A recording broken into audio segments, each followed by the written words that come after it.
En question principale, Monsieur le député de Blainville.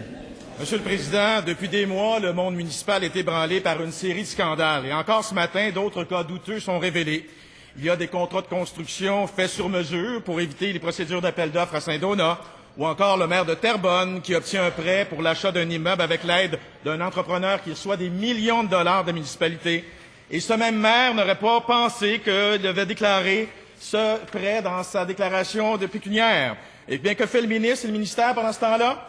Eh bien, dans le cas de Saint-Donat, le ministère se serait traîné les pieds plutôt que d'indiquer rapidement à la Ville qu'elle devait procéder par appel d'offres. Et on apprend ce matin que le ministre approuve l'attitude du maire de Terrebonne en affirmant qu'il n'avait pas nécessairement à indiquer ce prêt dans sa déclaration pécuniaire. C'est peut-être vrai du point de vue juridique, mais du point de vue éthique, le ministre approuve un manquement flagrant. Monsieur le Président, ma question est simple. Est-ce que le ministre va faire toute la lumière sur le monde municipal? Quand va-t-il recommander la création d'une commission d'enquête publique sur la construction, Monsieur le Président?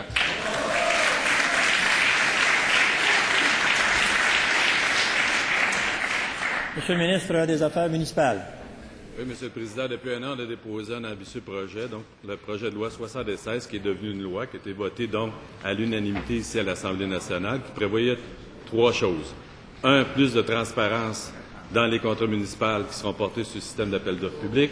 Deuxièmement, des politiques de gestion contractuelle pour la déclaration des conflits d'intérêts, l'encadrement, donc tout ce qui entoure les contrats avec l'industrie de la construction. Et troisièmement, il y avait un volet d'apporter des vérificateurs, donc d'augmenter le nombre de vérificateurs qui allaient faire des vérifications aléatoires, principalement dans la région de la communauté métropole de Montréal, ce qui est le cas actuellement.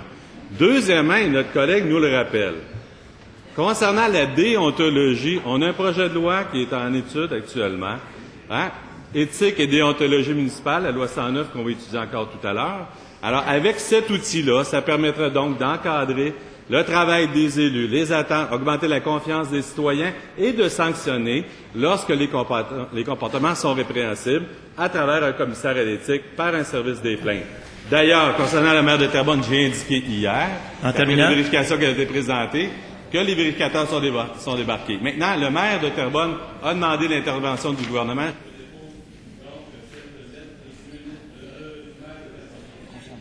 Le consentement pour le dépôt d'un document. Il y a consentement.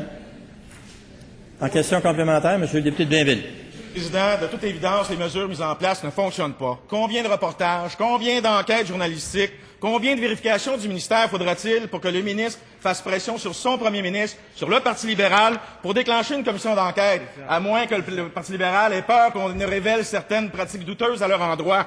Monsieur le Président, quand est-ce que le ministre va faire toute la lumière et prendre des vraies mesures pour faire la lumière sur le monde municipal, soit une commission d'enquête publique sur la construction et le financement des partis politiques, Monsieur le Président? Bravo!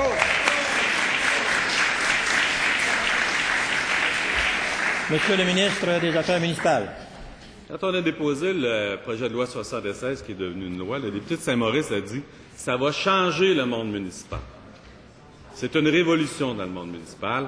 C'est ce qu'on est en train d'adopter, mesure par mesure. Tous les jours, c'est plus compliqué de faire affaire par le monde de la construction avec le monde municipal. Les systèmes de rigueur sont là. Deuxièmement, l'opportunité à quand? N'importe quand pour le Code d'éthique et de déontologie qui est actuellement sous étude, Monsieur le Président. Et article par article, et ce que je comprends aujourd'hui, c'est qu'on va avoir le consentement d'aller plus rapidement pour qu'on ait des mesures appropriées pour sanctionner la déontologie, qu'elle soit du monde municipal ou des employés municipaux. En terminant. Donc, je comprends bien que la main est tendue. On aura une collaboration pour adopter dès cette session ici toutes les mesures efficaces pour donner une réponse à la population.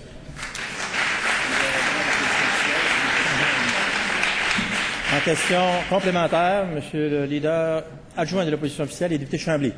Ben non, Monsieur le Président, il n'y a pas de problème. Les affaires peuvent continuer. D'ailleurs, c'est ce soir à 18h à la salle des Plaines de l'hôtel Château-Laurier que se tiendra le fameux cocktail de financement du premier ministre. Ce cocktail libéral organisé au fil des ans par l'entrepreneur en construction bien connu Franco Fava. Monsieur le Président, est-ce que le premier ministre pourrait nous dire ce soir combien de contrats vont être discutés, combien de places en garderie vont être promises, combien de nominations vont être planifiées, et est-ce que Chantal Landry, Mme Post-it, va être là pour mettre à jour sa liste de bons libéraux membres de la famille libérale?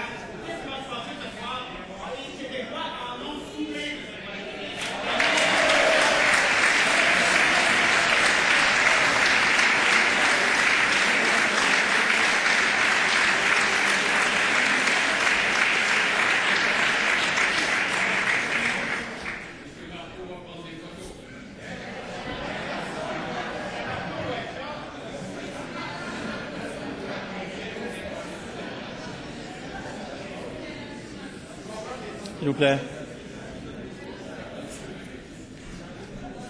Chers collègues, je vous rappelle juste une règle qui m'apparaît être importante à ce moment-ci. Quelle que soit la nature de la question posée, de s'adresser à la présidence quand on la pose. Monsieur le leader du gouvernement.